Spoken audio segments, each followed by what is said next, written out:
Greetings, sir and sirettes, and welcome back to From the Depths with me, Lathrix, and of course, welcome to the last little bit of testing before we get back into the campaign and we use our newest vehicle. So today, I want to make a massive push on the Scarlet Dawn's territory, hopefully claiming multiple resource zones, or at very least getting closer to the final battle, the Fortress of the Scarlet Dawn, which, if it's still the same as the last time I played through the campaign, it should essentially be a giant moving ship.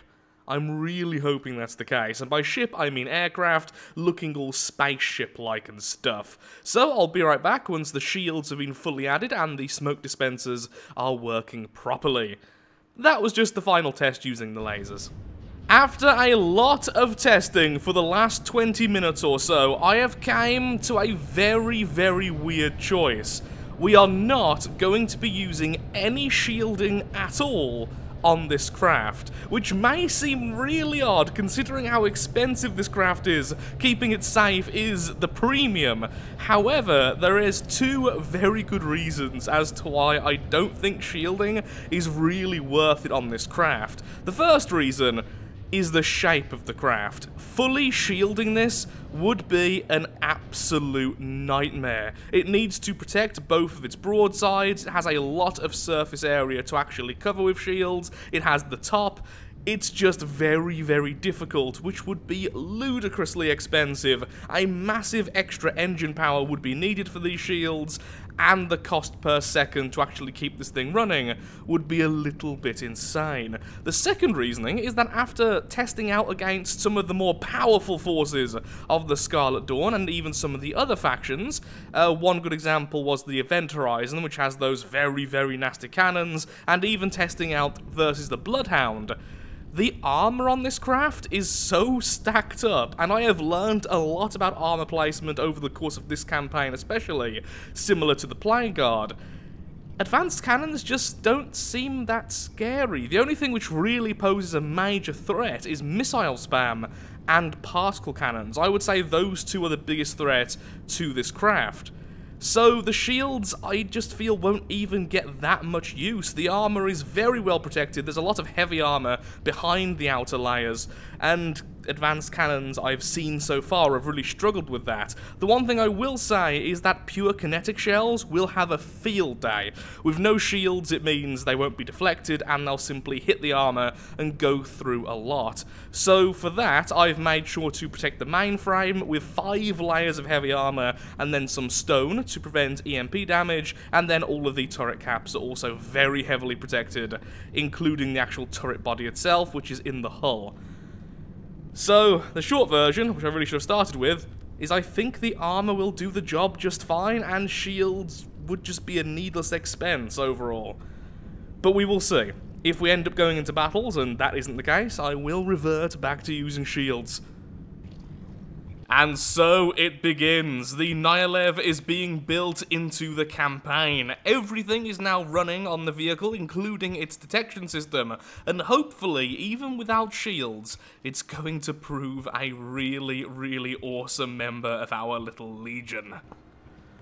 Well then, here we are. The Nyalev is now in the campaign, and upon looking at it again, I think this is one of those craft that I will probably come to in my free time and finish off. That's not to say it's not finished now for the campaign, because it really is, but what I mean is I want to go back to the craft, and then ignoring volume, ignoring resource cost and all that stuff, I want to add torpedoes, even though they're not too useful in the campaign right now. I want to add a command bridge, a load more decoration, some more armor on the back, a lot of stuff just to make it look more like a proper ship. I am very happy with how it's turned out, and for the campaign, I am happy to say it's done. But there's a lot more work you could put into something like this. But since it's already 57,000 volume, almost 20,000 more than the Bloodhound, it's definitely reached its limit.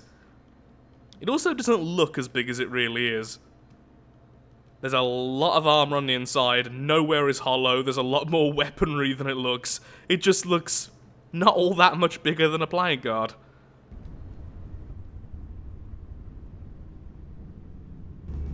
So this is the first battle using the Nyalev, and it's not off to a good start for the opponents, with one of their Minecraft spawning at -22 out of 176. Yeah, it's underwater basically, and clearly it's not meant to be underwater. This is some kind of missile craft. This is the Anarchist. So the game really not favouring the enemy here. The other guy here I've not seen before, at least I can't remember him. And you're also spawning at an incorrect altitude, so not the best. So I suppose I should just go for the Nightmare, since that's one of the only ones which is actually going to be a threat, with those two just sort of sitting around.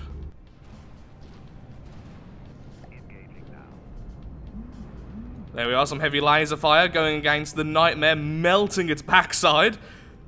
Melting the backside of a Nightmare. Yep, that's a different take to any Freddy Krueger movie. Wish the missiles didn't go after it. The chance of those actually finding the target there are fairly low. I mean, it might do. It has apparently broke some of the thrusters, so the low chance is going to work. There we go, the missiles doing their work, mostly finishing off the Nightmare. Some missiles actually hitting us, sadly. Yeah, both of the other enemies, though, as you can see, one actually releasing smoke, which is really annoying, since we're already fighting them underwater, which lasers have a tough time doing. But, yeah, they're just going to sink. Apparently, they have no way of getting out of the water, so they're going to sink, hit the bottom, take damage, and then go below 80% health and simply vanish. Not a good first battle. It's these few battles, the first few, which really teach me about major problems with the vehicle, and having the enemy not fight back. Well, we may as well be in the sandbox mode. So, that was this tile. I'm just going to skip ahead, because now it's just a matter of waiting for these two to sink, or waiting for my lasers to do enough damage that they're below 80% health. The Nightmare is very clearly out of this battle. Surprised the lasers are actually keeping up, since things like the Bloodhound really did struggle. So, I will be right... Really? That was how you fired your cannons? The cannons are the one thing which are actually going to do good damage here. I said that so weirdly, because of how weirded out I was by that shell shot. Ooh, well, the lasers have definitely done their work anyway.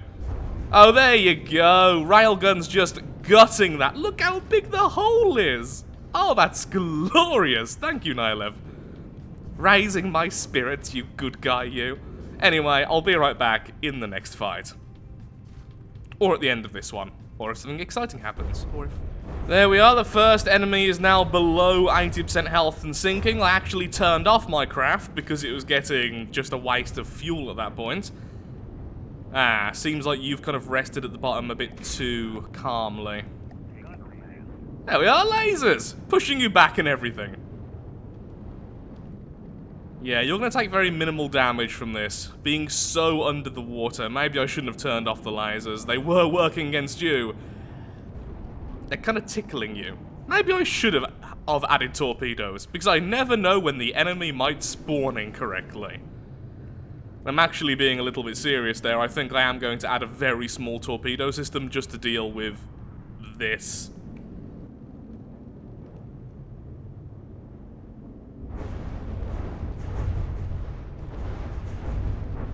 The glory of very, very tiny swarm torpedoes. There we go, that'll get the job done. Probably one more volley of that, and then you'll be too damaged. Not really in the mood to try and capture, because that'll just take forever. So instead, adorable little torpedoes. Aren't they cute?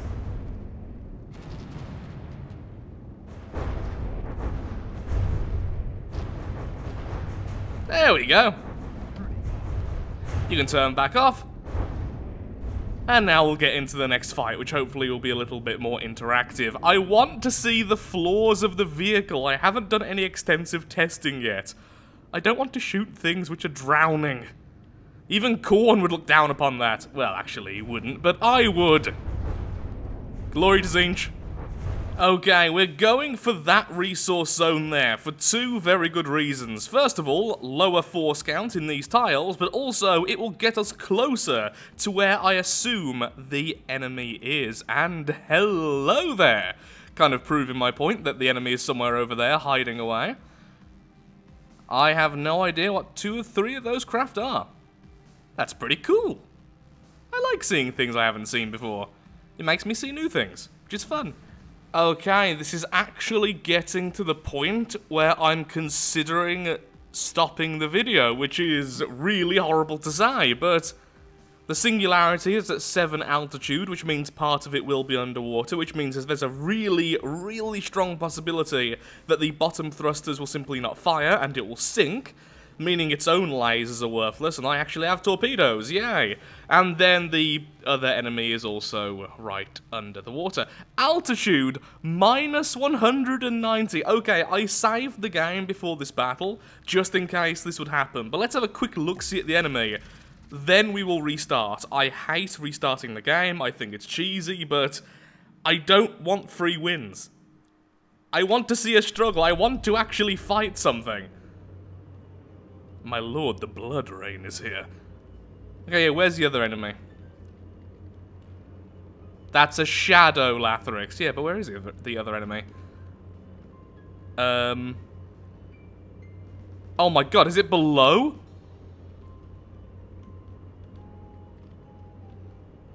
You are... Will that even work? I saw it bounce. Oh, self-harming. Yep, that cannon hit itself, though.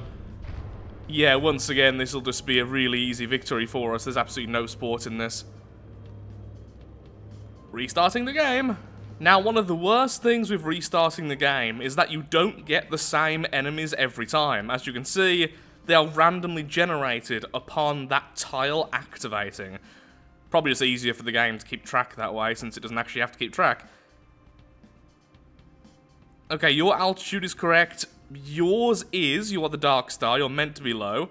The Anarchist is actually in the air this time, so is the Velocity. Okay, there we go, this time we can actually test out. The Pulsar isn't telling me how high it is, and I'm not sure how high it's meant to be. Excellent, the blood is still in the water. Okay, look, we have the Anarchist actually in the air. How glorious is that? So, what's more scary to me, the Anarchist and its cannons and missiles, or the Dark Star with its rather beautiful lasers? I'm going to go with this fellow here, because honestly we have a lot of smoke, and I don't really see the danger of lasers too much with how heavy our armor is. We're definitely above the waterline. It can be a little bit hard to tell when the water itself is blood red. Ooh. What are you? Oh, you're that pretty one we've seen before. That is pretty, ain't it? Okay, so let's go against you then, sir. I said you there. There we are. Oh, whoa, whoa, whoa. What has happened? Hello? Are you using graviton rams? You arse. You absolute arse. Help, I've fallen and I can't get up. I should be able to. We've got a lot of internal rotors keeping this thing stable. Yeah, we are slowly getting back up. In the meantime, we're still killing things. I didn't expect that. Oh dear. Come on, you bloody blind. I know we're a heavy craft, but get us back up already. Okay, our laser's doing a lot of internal damage there. We just saw some things fall off. We just killed the other smaller craft. The Dark Star is actually starting to hurt, thankfully. The smoke has not active. Oh, I've replaced the smoke, haven't I, there, for the sodding torpedoes. Which one of you had those? Seriously? Oh, we're still killing the Singularity, though. There it goes. Yeah, it seems like its shields are anti-laser. That's why it's taking so long. Note to self, need some more internal rotors for roll. We are slowly getting there. I just don't know who it was. Was it the Anarchist? It must have been the Anarchist. That reminds me, someone was saying I should test out the 8-meter shells using graviton rams. I really should, because that would be glorious. I just can't believe it flipped the Nihilev. This thing is so heavy. Oh, Graviton Rams, you are so broke. You are so broke. At least I'm hoping it's Graviton Rams anyway, otherwise we're just a very broken craft. Could you kill the Dark Star? It is actually starting to shred your hull now. There we go, our lasers are better. Far more expensive though, but better. There we are, we're carving through it. I just saw one of our shells hit it as well, which caused a massive hole in the center. Okay, we're back. We're back. Oh. The other broadside is taking out the other smaller craft. That was... Oh, that's made my day. That's made my week, that has. Oh, no depression can be so deep as to not be cured by Graviton Rams. I honestly thought we were going to lose there. If we got hit again, there was a very real chance we would have flipped and not been able to get up properly. Oh, but like I say, we do actually have internal rotors, so even if we're upside down, we should be able to flip ourselves right side up, but there's no guarantee. Oh god, the laser really hurt the side there. The few repair bots we do have coming out, like I said before, I do always add repair bots to my craft just to make repairing outside of combat faster, otherwise we'd be there all day, and adding them and removing them is ridiculous. I do, however, test the speed, and I don't allow more than 1% health per 60 seconds to naturally be healed. I also normally have them in one small pocket so they're not able to get to certain places. This is all because the enemy are not allowed to have repair bots, which is understandable with how the campaign can go. I personally don't fully agree with that, but I bow to the wisdom of the devs there, really. That was still the best battle I've seen in a while. Well done, Nihilev. I will say one thing, though. The railguns are being outshined by the lasers and missiles, which is a shame, But when they do hit, you can really tell they've hit. So I'm hoping at some point there's going to be a battle where the railguns just dominate, but there's a reason why people think lasers are a bit overpowered, and honestly, it's not even the strength of them. You can get way more damage per second out of advanced cannons, it's just their sheer reliability. The fact that they are actually hit scan weapons, so as soon as they fire, they know if they've hit or not. It's just sheer reliability, and that's what you want in a good guy. Well done, Nihilev. You poor flippy bugger. Also, are you stealing fuel from the Bloodhounds? Because it looks like you are. Okay, I've got to find out. Was it you that had those cannons?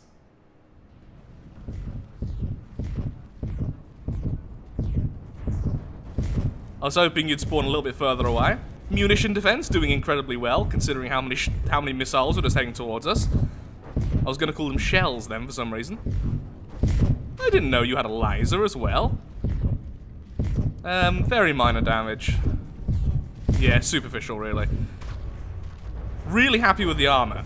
Wait, does it also fire torpedoes? Oh, that's neat. I didn't even realize that. I was too busy laughing at you flipping it over. Okay, try again.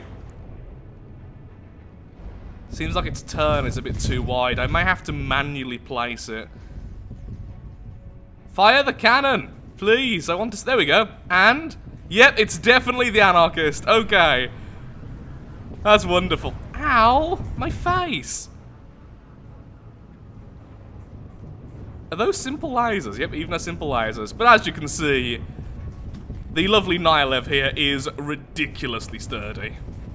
Just layers of heavy armor and regular armor, giving such a high armor value that to penetrate it, you need really strong kinetic shells, really. Any real damage done yet by the torpedoes? A bit of superficial damage done there, which released the smoke early. That's it.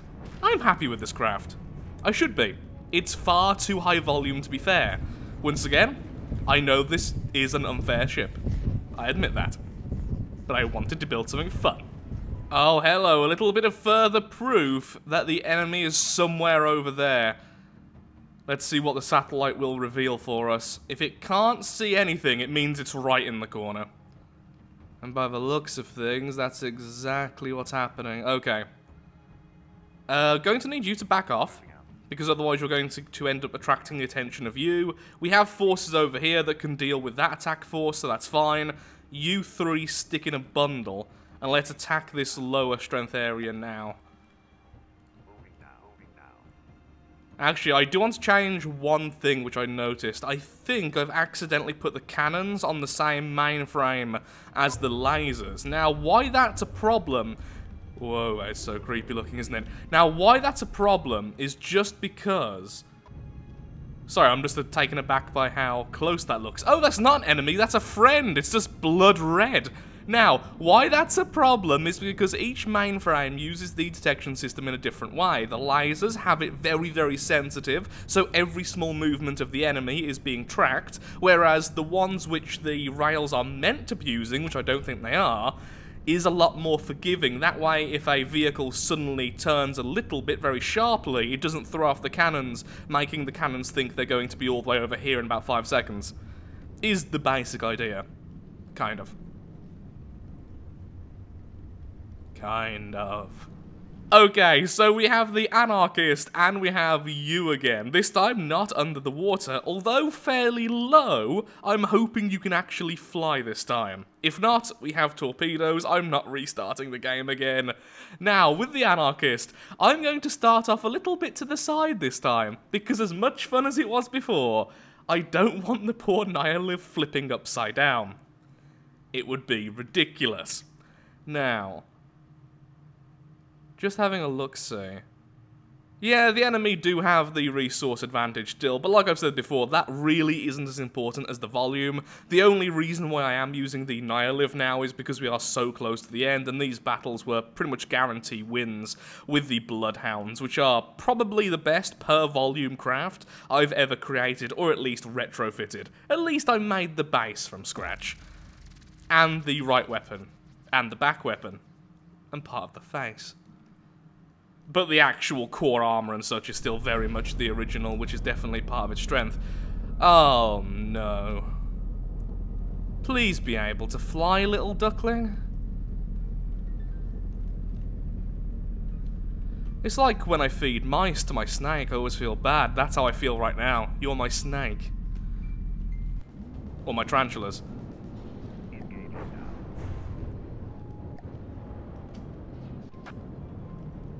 Oh, pause.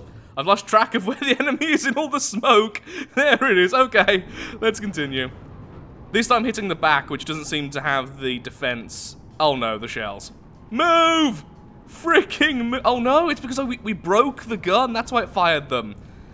It must have ammo ejectors, which honestly all craft to at this stage. Amazingly, for the longest time, I didn't use ammo ejectors. I didn't think they were worth it, and now I've used them. I just can't imagine myself not using them again. What's so interesting at the back of that craft, I wonder? The other enemy is trying to laser us, but from underneath the water, so we've seen how effective that is. If our lasers don't work, and ours are taking up like 300,000 engine power, they ain't working.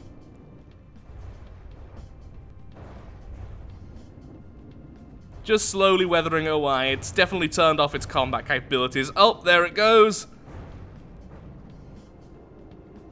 Had to lose the whole wing before going down. That's really impressive for something of that type of shape. Again, the people who make the Scarlet Dawn crafts need to just give themselves a pat on the back. They are the most intricate and the most amazing craft I've ever seen. Oh, I just realised we've been firing torpedoes this whole time, haven't we? Yes, we have. Look how tiny they are, they're so cute. How did you miss? I'm still squeaking. Oh, look at that. I'm tempted to use that as the thumbnail, but it would just be a bit too dark and require far too much touching up. But still. I can hear a lot of internal explosions there. We're still apparently firing at the Singularity, which is just about dead now. That one missile wanted to be a sub. It's a sub in a missile's body. Or perhaps a dolphin. No, it's a dolphin in a missile's body. But we will never know. After one shot from the advanced cannon, it went below 80% health, and the battle is over.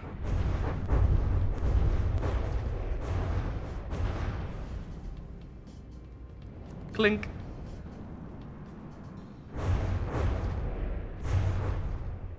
goodbye. Lovely. Surprised we're actually keeping up on materials, because the Nyliv takes an absolute fortune to keep going when it's in the battle. I believe it was 6,000 resource per minute, or something similar to that. Which actually isn't all that much, considering fights don't last that long, but it just sounds like a lot in comparison to the other craft. I think the only other craft I've got of similar cost is the Medrengard. Even the Bloodhounds don't come anywhere near that. I think in the next episode, we have to do a few more mixed battles using a few more of our other craft, because using this over and over again, it's getting boring already. As much as I love the Nylev, I think it may be one of the best creations I've ever made, at least in terms of defense. If we added shields, it would be even more ridiculous. But just from a natural building standpoint, I think I've learned a lot, especially from building the Plague Guard, and that's definitely went into the Nylev. Now, what we need to use more of, though, is the Fate Weaver, the Medrengard, the Plague Guard, the Bloodhounds, the Hydras, and the Seekers, which sounds like a game, I have to admit. We still have the Valiant over here, which we stole at some point. We have the... Actually, there's loads of stuff, isn't there? All the stuff we've stole over the oh, that's a years, the episodes, the months, the Changebringers, the other Medrengard, which is actually just a scrapped thing at the moment, just the name. Yeah, there's a lot we have. Actually, on Twitter, I've shown a picture of all the craft we use so far, and I simply couldn't fit them all into one image. We also have the Word Bearer and the World Eater and blah blah blah. Anyway, with that, I'm afraid I am actually all out of time for today's episode. Sadly, I didn't have as much time as usual today, but we did get a lot of good information about the Nylev, including a few glitches from the enemy, but ignoring that, I think I know what changes I want to make now, and I think very low-strength shields are necessary, just to deflect kinetic and graviton ram shells above all else. So strength 1, maybe strength 2, which can easily deflect very, very quick shells, but are very ineffective against the slower varieties, which I'm fine with actually hitting the craft. So with that, thank you so much for watching. If you have enjoyed the video, then of course, likes, favourites, shares, comments, all that good stuff helps out me, helps out the channel, and most importantly, shows that From the Depths is a series you wish to see continued in the future. I promise next time it will be a much longer video with far more battling. Thank you again, and goodbye.